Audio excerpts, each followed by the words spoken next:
नमस्कार, आदाब, सत श्री अकाल, गुड इवनिंग मेरे प्यारे साथियों। स्वागत है आप सभी लोगों का आपके अपने YouTube channel UP classes Prayagraj में। साथियों, जैसा कि आप सभी लोगों को पता है, आज आप सभी लोगों की क्लास होने वाली है प्रायद्वीप भारत, जिसमें हम पार्ट 2 के बारे में क्लियर करेंगे।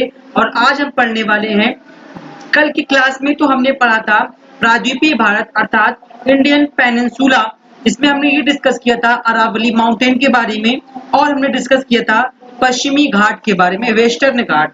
तो जैसा कि आप सभी लोगों को पता होना चाहिए, हमारा नाम है साहिल शेख और मैं आपके कंप्लीट जीएस की तैयारी को आसान बनाने के लिए इस चैनल पर उपस्थित हुआ हूं। और फ्री ऑफ कॉस्ट ये बैच है, फ्री ऑफ कॉस्ट। आप चाहें तो सभी लोगों को शेयर कर सकते हैं। यदि अगर आप सभी लोगों के पास शेयर करते हैं तो अपने चैनल पर ज्यादा से ज्यादा लोग जुड़ेंगे। अगर 500 सब्सक्राइबर्स अपने चैनल पर हो गए तो फिर आप सभी लोगों की क्लास लाइव होने लगेंगी। और आप सभी लोग जान गए होंगे मेरा उद्देश्य क्या है, किस प्रकार से मैं आप सभी लोगों को नोट्स दे रहा हूं और मेरा कंटेंट में किस प्रकार से क्या है, वो सब आप जान गए होंगे। ठीक है, तो आज ये क्लास नंबर 14 है, 14 क्लास नंबर, और जिसमें मैं geography, polity, economic, history, science, static, GK, reasoning, mathematics की क्लास अभी नहीं चल रही है, जल्द ही चलेगी। और रीजनिंग का भी फाउंडेशन कोर्स वर्तमान में चल रहा है, इसमें क्लॉक पार्ट पढ़ाया जा रहा है। तो चलिए फिलहाल ज्यादा समय न लेते हुए हम डिस्कस करते हैं अपने आज की क्लास को। और हमारा जो क्लास है आज का, इसमें हम पढ़ेंगे पूरा का पूरा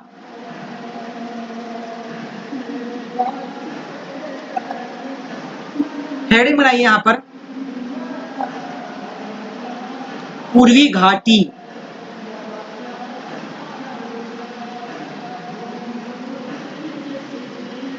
कल तो हमने आप सभी लोगों को यह बता दिया था कि पश्चिमी घाट जो आप देख रहे हैं भाई, ये घाट एक प्रकार से घाट है, ये पूरा का पूरा पर्वत ही है। ये तो हमने कल आपको बताया था कि ये है पश्चिमी घाट।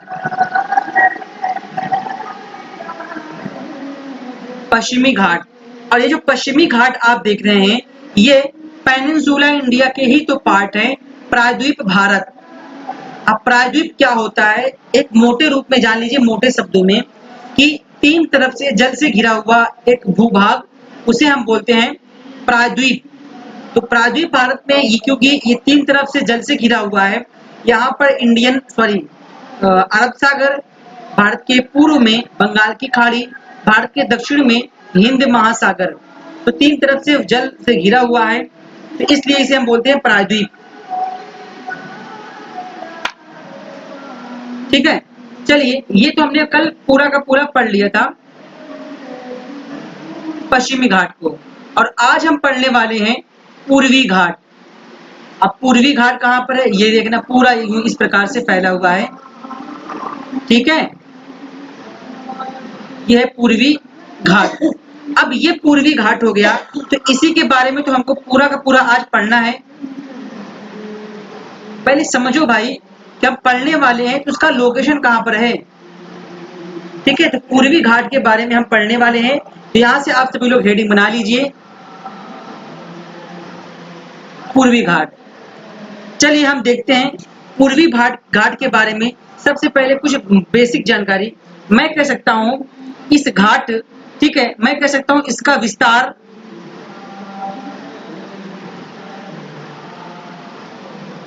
सबसे पहली बात तो ये मालूम होना चाहिए, यहां तक तो आपने लोकेशन दिखा दिया, लेकिन एक्चुअल में इसका जो विस्तार है वो कहां पर है। मैं तो यहां से कह सकते हैं कि इसका विस्तार महानदी घाटी से लेकर, कहां से लेकर, महानदी घाटी से लेकर कहां तक है, तो ध्यान रखना ये तो उत्तर में, ठीक है, उत्तर में महानदी घाटी से लेकर कहां तक ये विस्तृत है। तो इस प्रकार से आप बनाइएगा और नोट्स बनाते रहिएगा। मैं कह सकता हूं यहां पर कि यह दक्षिण में कहां तक, तो कह सकते हैं नीलगिरी पर्वत। ठीक है, नीलगिरी पर्वत, ठीक है, तो यहाँ पे देखना, ये अब मैं आपको लोकेशन दिखा रहा हूँ, महानदी घाटी। देखिएगा यहाँ से। अब आप सभी लोगों को पता है महानदी कहाँ फ्लो करती है? उड़ीसा में। और ये अपना जल कहाँ गिराती है? इस बंगाल की खाड़ी में ये अपना जल गिरा देती है। जब जहां पर नदियां होंगी वहीं पर तो घाटी होगी। इस प्रकार से आप बनाइए महानदी। और हमने बताया कि दक्षिण में नीलगिरी पर्वत, अगर आप ध्यान दिए होंगे ना भाई, तो नीलगिरी पर्वत कुछ यहाँ पर इस प्रकार से फैला हुआ है, इसे आप नाम दीजिए नीलगिरी। और ये हमने आपको बता दिया है, नीलगिरी पर्वत, अन्नामलाई, कार्डेमम, ये सब हमने आपको बताया पूर्व क्लास में। ठीक है, तो नीलगिरी तक पूरा का पूरा इसका विस्तार है। अब यहाँ तक तो बात सीमित नहीं हो जाती, यहाँ से आपके एग्जाम में इससे ज्यादा भी, क्योंकि आज का एग्जाम जो ट्रेंड बदला हुआ है, ये भी प्रश्न बना सकता है कि विस्तार तो आपको पता है, आप बता सकते हैं कि महानदी घाटी से लेकर नीलगिरी पर्वत तक इसका विस्तार तो है, लेकिन कितने किलोमीटर में ये फैला हुआ है? तो यहाँ से साफ शब्दों में है 1800 किलोमीटर क्षेत्र तक इसका विस्तार है। ठीक है, यहां तक आप सभी लोगों को समस्या नहीं होनी चाहिए। उसके बाद अगर मैं बात करूं कि यहां तक तो आप सभी लोगों को बेसिक बात हुआ कि ये इसका लोकेशन कहां पर स्थित है और ये कहां से लेकर कहां तक है और कितने किलोमीटर क्षेत्र में फैला हुआ है, ये हमने आपको बताया। अब मैं कह सकता हूं यह जो पूर्वी घाट देख रहे हैं यह पश्चिमी घाट के भांति भिन्न है, मतलब अलग है। मैं ये कह सकता हूं कि ये जो आप पूर्वी घाट देख रहे हैं ये पश्चिमी घाट से मतलब ये भिन्न है, मतलब अलग है। मैं ये कह सकता हूं कि पूर्वी घाटी की अपेक्षा पश्चिमी घाटी जो है ये अधिक ऊंचा है, अधिक ऊंचा। और इसलिए अधिक ऊंचा होने के कारण जब भाई कोई जगह ऊंचा होगा तो यहीं से तो नदियां फ्लो होंगी। जैसे हम देख सकते हैं गोदावरी, कृष्णा, कावेरी। भाई ढलान, भाई पूर्वी घाट की ऊंचाई कम है, इसकी ऊंचाई कम है, तो जहां पे ऊंचाई अधिक होगी तो जहां से पानी फ्लो पाएगा वहीं तो बहेगा ना। तो ये नदियां इंगित करती हैं कि ऊंचाई क्या पश्चिमी घाट की ऊंचाई अधिक है या पूर्वी घाट की ऊंचाई अधिक है। तो पूर्वी घाट की अपेक्षा पश्चिमी घाट की ऊंचाई सर्वाधिक है। तो मैं यहाँ पे ये भी कह सकता हूँ कि जो ये आप पूर्वी घाटी देख रहे हैं ये पश्चिमी घाटी की अपेक्षा भिन्न है। और भिन्न है कैसे? मैं कह सकता हूँ यहाँ पे ये कटे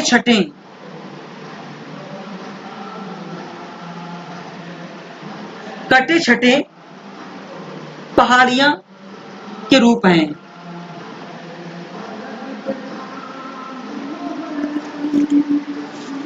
ठीक है, कटे छटे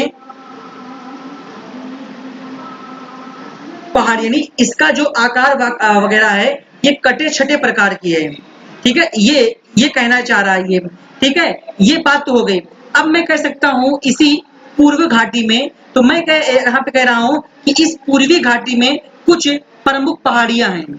यहाँ पे नोट बनाइए, पूर्वी घाटी की, ठीक है, पूर्वी घाटी की प्रमुख पहाड़ी। तो पूर्वी घाटी की जो प्रमुख पहाड़ियां आप देखेंगे तो पूर्वी घाटी की कुछ प्रमुख पहाड़ियां हैं।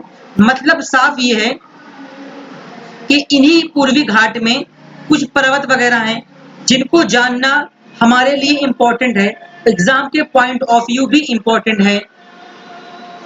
तो मैं यहाँ पे कह रहा हूं, आप नोट करिए, सबसे पहली जो पर्वत पड़ेगा आपका वो है महेंद्रगिरी। मैं कलर चेंज करूंगा यहां से, महेंद्रगिरी। अब मालूम होना चाहिए ये है कहां पर है, तो नोट करिए यहां से उड़ीसा, ये उड़ीसा में है। ये आप देखिए ये पूरा का पूरा रीजन जो आप देख रहे हैं ये क्या है? उड़ीसा है, उड़ीसा। तो इसी उड़ीसा में क्या हुआ है, क्योंकि उड़ीसा का भी क्षेत्र तो कवर कर रहा है इस पूर्वी घाटी में। हाँ, इस पूर्वी घाटी में उड़ीसा का भी क्षेत्र तो कवर कर रहा है। ठीक है, जब ये पूर्वी घाटी उड़ीसा में कवर कर रहा है तो इसी के मैं बात तो कर रहा हूं ना। पूर्वी घाटी में कुछ प्रमुख पहाड़ियां हैं, जिसमें सबसे पहले हमने पहाड़ी को बताया महेंद्रगिरी, और यह उड़ीसा में स्थित है। उड़ीसा में याद रखना, प्रश्न बन सकता है। ठीक है। दूसरा अगर मैं बात करूं, अगर आप देखेंगे कहीं तो कहीं इस प्रकार से स्थित है, क्या? अरुणाचल प्रदेश। ठीक है, यह है अरुणाचल प्रदेश। ये था उड़ीसा। तो अरुणाचल, क्योंकि अरुणाचल प्रदेश जो आप देख रहे हैं ये भी तो पूर्वी घाट का ही हिस्सा दिख रहा है। ठीक है, तो मैं कह सकता हूं अरुणाचल प्रदेश में कुछ पहाड़ियां स्थित हैं, जिसमें मैं कह सकता हूं पहला जो है नल्ला मल्ला। नोट करिए इसको, नल्ला मल्ला पहाड़ी। और भी हैं इसमें पालकोंडा, पालकोंडा, उसके अलावा वेलिकोडा। ये सब आपको लूसेंट में नहीं मिलेंगे। ठीक है, ये तीनों जो हैं ये कहां पर है? अरुणाचल प्रदेश। ठीक है, ये अरुणाचल प्रदेश, तीनों जो आप देख रहे हैं ये अरुणाचल प्रदेश में स्थित है। उसके अलावा अगर आप आएंगे तो तमिलनाडु का जो आप देख रहे हैं क्षेत्र, ये क्या हो गया? तमिलनाडु। और तमिलनाडु भी क्षेत्र जो आप देख रहे हैं ये भी तो पूर्वी घाट का हिस्सा दिख रहा है। तो नोट करिए इसमें भी कुछ पहाड़ियां होगी। बिल्कुल नोट करिए, सबसे पहला पहाड़ी जो है पंचमलाई। पंचमलाई पर्वत जो है इसी पूर्वी घाटी में ही स्थित कुछ पर्वत हैं। उसके अलावा शेवराय की पहाड़ियां, शेवराय की पहाड़ियां और पालिनी की पहाड़ियां, पालिनी, पालिनी की पहाड़ियां, ये तीनों पहाड़ियां जो देख रहे हैं आप ये भी स्थित है तमिलनाडु में। क्योंकि तमिलनाडु और अरुणाचल प्रदेश और उड़ीसा, ये सब के सब जो राज्य आप देख रहे हैं ये कहाँ के हिस्से हैं? पूर्वी घाट के हिस्से हैं। इस कंडीशन से जब हिस्से हैं तो पूर्वी घाट पे स्थित है, यहाँ पर पहाड़ियां पाई जाएंगी तो इसी में ही तो होंगे, क्या अन्य जगह थोड़ी ना होंगे। तो अगर यहाँ तक आप सभी लोगों को समस्या कोई ना हो तो फिर हम बढ़ते हैं कुछ अगले पॉइंट में। हालांकि पूरा का पूरा मैं आज आपको पूर्वी घाट के बारे में ही पढ़ाने वाला हूँ। तो पूर्वी घाट से जुड़े कुछ और भी बातों, देखिए हमारे हाथ में देख रहे हैं ये हमारा नोट्स है। ये 2 पेज का नोट्स होता है और जो मैं इसे डेली क्रिएट करता हूँ। ठीक है, डेली आपको दिख ना रहा होगा शायद, ये देखना जरा, दिख जाए तो अच्छी बात है।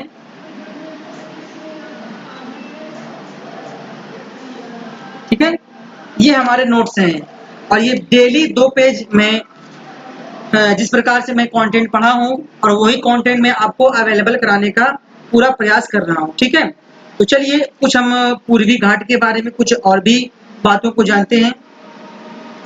चलिए, तो क्या मैं यहाँ से इरेज करूँ पूरा का पूरा?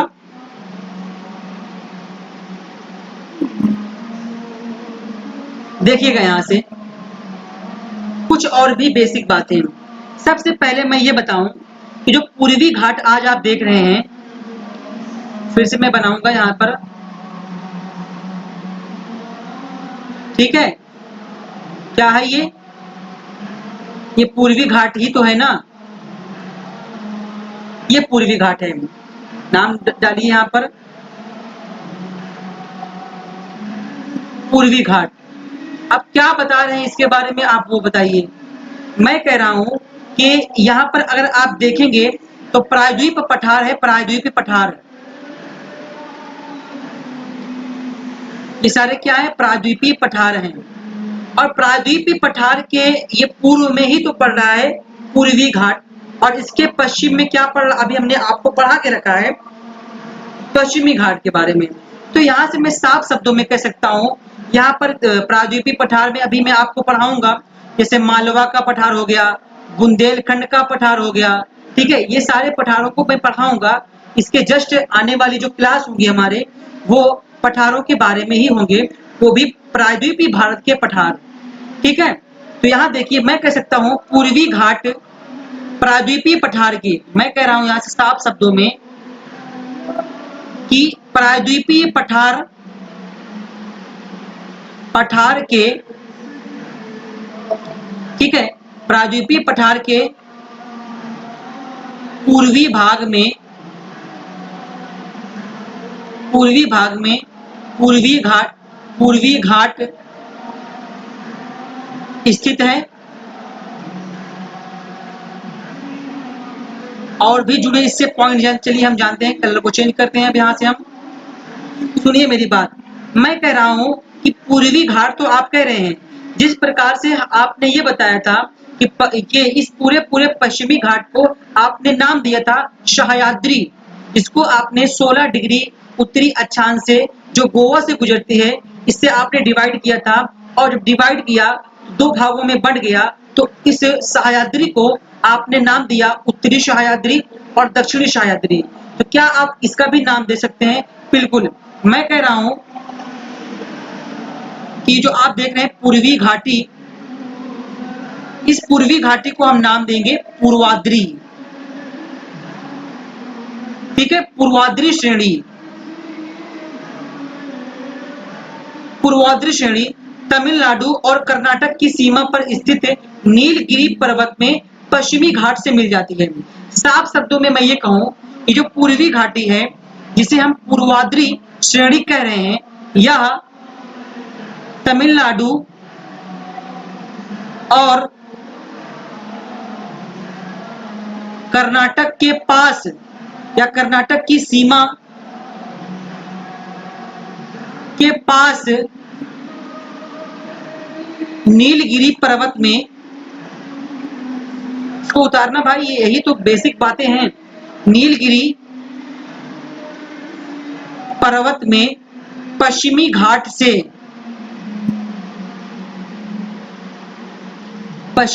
से मिल जाती है।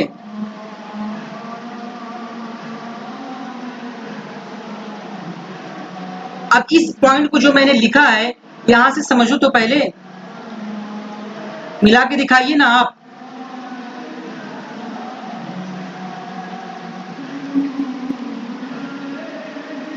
यह है पश्चिमी घाट,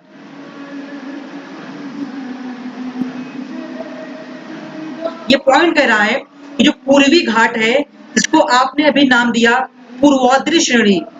क्या नाम दिया आपने? पूर्वाद्री श्रेणी।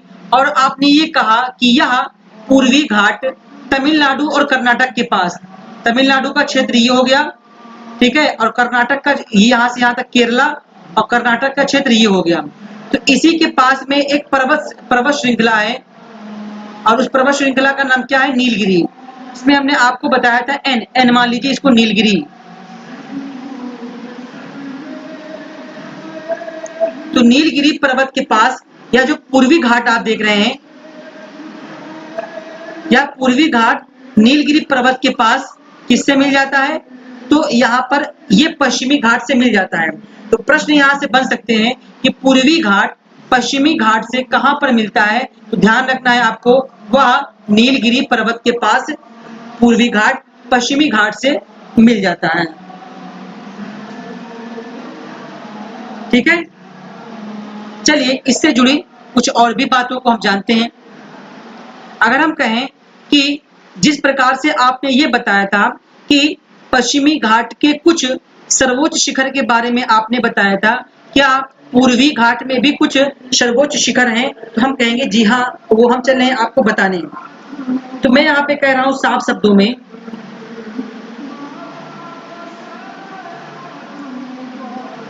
पूर्वी घाटी में कुछ सर्वोच्च शिखर हैं, कुछ सर्वोच्च शिखर हैं, और मैं कह सकता हूं कि पूर्वी घाटी की सबसे बड़ी या सबसे पहली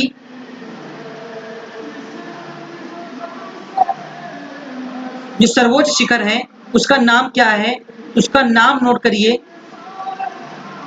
उसका नाम है विशाखापत्तनम चोटी। ठीक है, तो पूर्वी घाटी की सबसे पहली या सबसे अधिक ऊंची चोटी कौन सी है? तो आपको बताना है विशाखापत्तनम।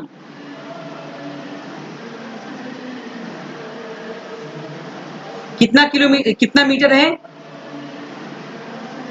1680 मीटर। क्योंकि जो पहाड़ों की जो ऊंचाइयां वगैरह होती है ना, वो, ठीक है, तो ऊंचाइयां जो होती हैं पर्वतों की वो मीटर में नापे जाते हैं, मीटर में। और कि कहाँ पे नापे जाते हैं, मैं कह सकता हूँ, देखिए आपको मैं बता देता हूँ। ये माध्य समुद्र तल हो गया, ये समुद्र का तल हो गया, ठीक है, पानी भरा हुआ है। इसको मान लिया जाता है 0 डिग्री या 0 मीटर मान लेते हैं, 0। जैसे जैसे आप ऊंचा जाएंगे ना, तो समुद्र तल से ही नापा जाता है पर्वतों की ऊंचाइयां। तो और वो भी ऊंचाइयां जो होती है वो मीटर में मापे जाते हैं, ठीक है यार। जब बात आ जाती है ना, तो मुझे बर्दाश्त नहीं होता कि शायद ही ये आपको जानकारी हो जाए। चलिए कुछ और बातों को जानते हैं। आपने तो बता दिया सर्वोच्च शिखर ये है, तो मैं ये भी प्रश्न बन सकता है कि पूर्वी घाटी की दूसरी सर्वोच्च शिखर का नाम क्या है? भाई पहली तो विशाखापत्तनम है, 1680 किलोमीटर है, ठीक है, ये चोटी है। और दूसरा हो जाएगा महेंद्रगिरी।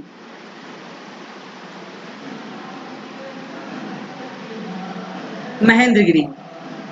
तो यहां तक आप सभी लोगों को कोई समस्या नहीं होनी चाहिए, ठीक है। अब चलिए हम कुछ और भी बेसिक बातों को जानते हैं। जैसे मान लीजिए, ये तो आपने बता दिया, आपने ये ही बताया ही नहीं कि पूर्वी घाटी की औसत ऊंचाई कितनी होती है। तो नोट करिए यहाँ पर, पूर्वी घाटी की जो औसत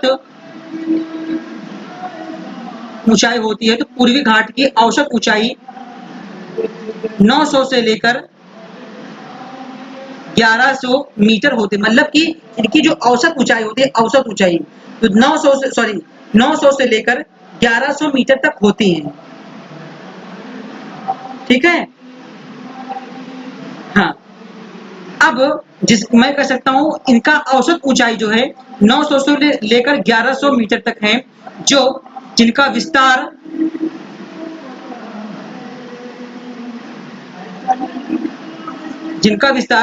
महानदी से लेकर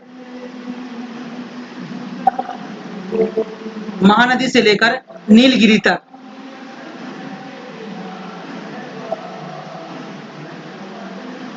महानदी से लेकर नीलगिरी तक इसका विस्तार है। यहां से लेकर महानदी से लेकर इस नीलगिरी तक इसका विस्तार है, किसका? पूर्वी घाट का। सो होप कि यहाँ तक आप सभी लोगों को समझ में आ गया होगा। तो फिलहाल आज के लिए हम अपने इस सेशन को यही रखेंगे और यही समाप्त करने का पूर्ण कष्ट करेंगे, क्योंकि आने वाला आगामी जो क्लास होगी उसमें हम आपको पढ़ाने वाले हैं प्रायद्वीपीय पठार। एक बार बेसिक बातें आप जान लीजिए, पठारों के बारे में मैं डिस्कस करने वाला हूं। प्रायद्वीपीय पठार, जिसमें हम पढ़ेंगे प्लेट्यू ऑफ दक्कन, मालवा का पठार, बुंदेलखंड का पठार, etc। जितने भी पठार होंगे उन सभी को बारे में हम आपके कल की क्लास में डिस्कस करेंगे। तो चलिए फिलहाल मिलते हैं हम आपको आगामी क्लास में। एक चीज मैं आपसे अनुरोध करूंगा, जो मैं क्लास के शुरू में भी करता हूं, जैसा कि अगर आप सभी लोग अपने क्लास को शेयर कर दिया करें, ज्यादा से ज्यादा शेयर कर देंगे आप, तो अपने चैनल पर 500 से अधिक सब्सक्राइबर्स जैसे हुए, वैसे ही आप सभी लोगों के इस चैनल पर YouTube टीम के द्वारा हमें लाइव करने का ऑप्शन मिल जाएगा। तो फिर आपकी क्लासें लाइव होने लगेंगी, लाइव शेड्यूल के साथ होने लगेंगे। तो चलिए मिलते हैं हम आपको आगामी क्लास में। आज के लिए फिलहाल इतना ही। That's all, thank you very much, all the best. जय हिंद, जय भारत साथियों। पढ़ते रहिए, बढ़ते रहिए।